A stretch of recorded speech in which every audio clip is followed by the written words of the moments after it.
Hello everyone, this is team number 8 and our project is about real-time e-commerce analytics. So what is it all about? As part of this project, we consume the user order data from e-commerce firms and process this huge volume of data to realize the purchase trends of the customers based on their location and companies which produce these products. So the interest in taking up this project lies in the huge volumes of information that is being generated on a daily basis by the e-commerce industry, and it would be next to impossible to analyze all this data without the help from big data. Coming to the pipeline, we have a Kafka producer which fetches the data from the streaming source continuously and puts it in and stores it in the Kafka brokers. The Spark cluster then pulls the streaming data from the Kafka brokers, performs aggregation on the ratings, and publishes this aggregated data back to the Kafka brokers. We'll explain why the need for this extra Kafka layer later in the presentation. Now, these Kafka brokers pushes the aggregated data into a Mongo database instance. Finally, to visualize the data, we are using Mongo database charts.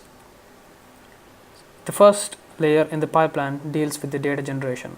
For the scope of this project, we are generating synthetic data that resembles the data generated by the e-commerce firms. This step was taken to purposefully introduce outliers in the data so that we can analyze the trends which may occur very rarely in the real life. Also, by this approach, we can ensure that our system deals with fluctuations in the velocity just by increasing or decreasing the number of data generator nodes without compromising on the performance. Coming to the Kafka layer, we have multiple Kafka broker instances in our cluster onto which our Kafka producers publish the streaming data. This layer acts as a buffer to store our data before it is consumed by the Spark cluster, as we already know. After performing the aggregation, the Spark nodes publish the aggregated data to a new topic which is then consumed by its subscribers to push it to the output database. So this extra Kafka layer after the aggregation was introduced to remove the burden on the output database, as this was the single point of failure at this moment. To achieve this, we had two solutions. The first option that came to our mind was to replicate Mongo database, but that would be an overkill, as the output database was just storing a few hundreds of records for every million input records being processed. The second solution was to utilize the power of Kafka and push the aggregated data to Kafka without pushing it to the database directly. This has two advantages. The first one, as discussed, was to avoid the loss of aggregated data when the Mongo instance was down. Second one, it didn't require any infrastructure and extra effort of adding and maintaining the extra Mongo instances, making the whole system more robust. So coming to the Spark layer, we have a master node and two slaves.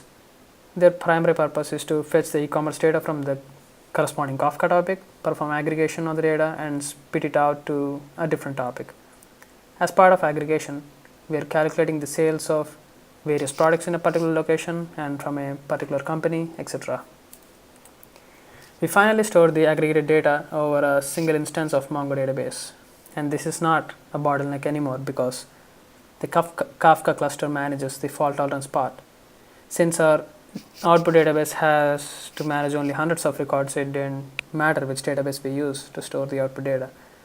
But Mongo database was one of the databases which natively supported the visualization in the real time using its Mongo charts API. So we ended up using Mongo database for this layer.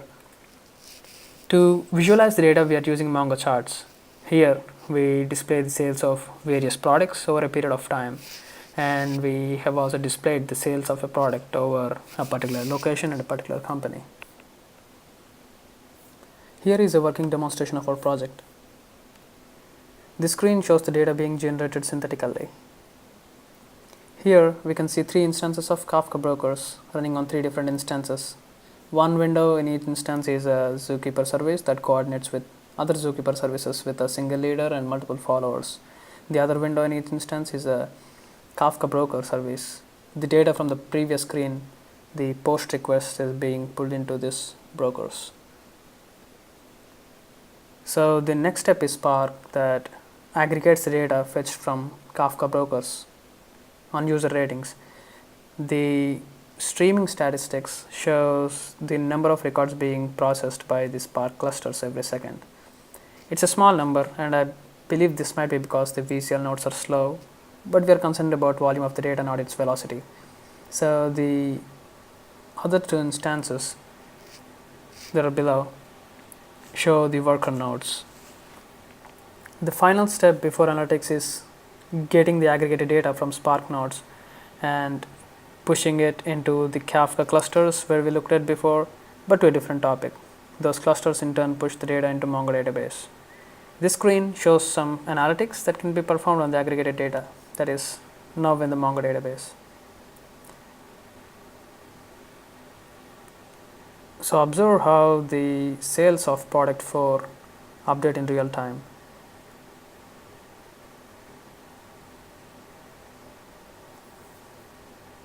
There you go. So the other graphs are showing sales by state and the number and types of products being sold in a month. Now let's test the machines for fault tolerance. I'm now killing one of the Kafka brokers.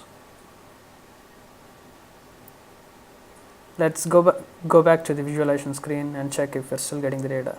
We see that we're getting the aggregations here. Looking at the sales for product 4 again, and if we reload, we can see that we're still getting the data. Now let's try killing one of the Spark worker nodes, and this should not interrupt our results.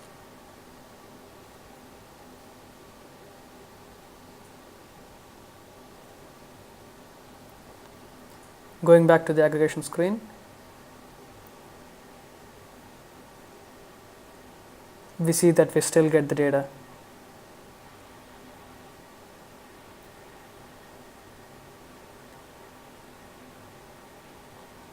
And we can also see this in the visualization screen. So that's how our project looks like, and we believe we accomplished what we wanted to. The first one being handling voluminous data, and the other one being building a resilient system. So now let's get to the future work of this project. So the future work of this project might include scaling by deploying or killing the nodes automatically using a tool such as Kubernetes. Also, for every million records, we have around 100 to 1000 entries in the output database. We can reduce this number further by running a daemon program that periodically aggregates these records in the database. Other addition can be machine learning that can be done at Spark, which further enhances the data processing and the output trends. Thank you.